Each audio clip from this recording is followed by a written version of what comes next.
My name is Chris Skipper. I'm from Pima Community College in Tucson, and I've chosen Kurt Vonnegut's Slaughterhouse-Five. This is the beginning of the book where Vonnegut explains how this book came into being, so I'm going to read a short passage.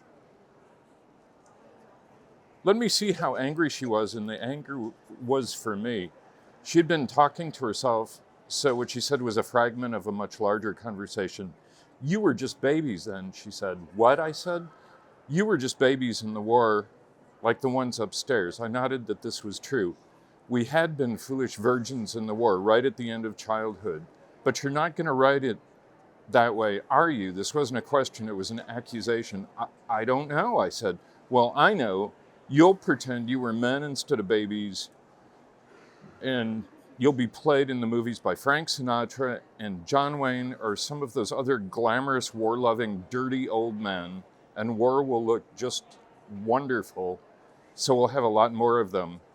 And then they'll be fought by babies, just like the babies upstairs. So then I understood it was war that made her angry.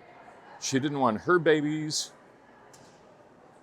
Sorry, get emotional. Yeah, you can restart. We can. No, it's okay. So she didn't want her babies or anybody else's babies killed in wars, and she thought wars were partly encouraged by books and movies.